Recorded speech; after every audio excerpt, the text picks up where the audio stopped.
AP రాష్ట్రంలో 10వ తరగతి పరీక్షలు ప్రారంభం కానున్నాయి. ఉదయం 9:30 నుంచి మధ్యాహ్నం 12:45 పరీక్షలు జరగనున్నాయి. విద్యార్థులను ఉదయం 8:30 నుంచి 10 గంటల వరకు పరీక్షా కేంద్రాల్లోకి అనుమతిస్తారు. అర్ధగంట ఆలస్యమైన పరీక్షకు పంపిస్తారు. ఏప్రిల్ 1వ తేదీ వరకు ఈ పరీక్షలు కొనసాగుతాయి. రాష్ట్ర వ్యాప్తంగా 3,415 కేంద్రాల్లో నిర్వహించనున్న ఈ పరీక్షలకు 6,40,916 మంది విద్యార్థులు హాజరు కానున్నారు. పరీక్షల పర్యవేక్షణ కోసం 3,415 మంది సెంటర్ సూపరింటెండెంట్లు, 3,415 మంది డిపార్ట్మెంటల్ ఆఫీసర్లతో పాటు 38,958 మంది ఇన్విజిలేటర్లను విద్యాశాఖ నియమించింది.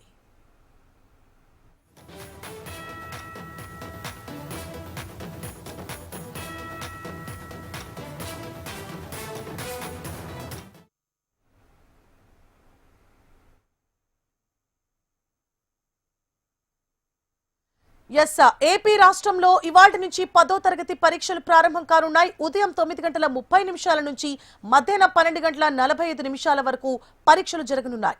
విద్యార్థులను ఉదయం 8:30 నుంచి 10 గంటల వరకు పరీక్షా కేంద్రాల్లోకి అనుమతిస్తారు. అర్ధగంట ఆలస్యమైన పరీక్షకు పంపిస్తారు. ఏప్రిల్ 1వ తేదీ వరకు పరీక్షలు కొనసాగుతాయి. రాష్ట్ర వ్యాప్తంగా 3,415 కేంద్రాల్లో నిర్వహించనున్న ఈ పరీక్షలకు 6,40,916 మంది విద్యార్థులు హాజరు కానున్నారు. పరీక్షల పర్యవేక్షణ కోసం 3,415 మంది సెంటర్ సూపరింటెండెంట్లు, 3,415 మంది డిపార్ట్మెంటల్ ఆఫీసర్లతో పాటు 38,958 మంది ఇన్విజిలేటర్లను విద్యాశాఖ నియమించింది.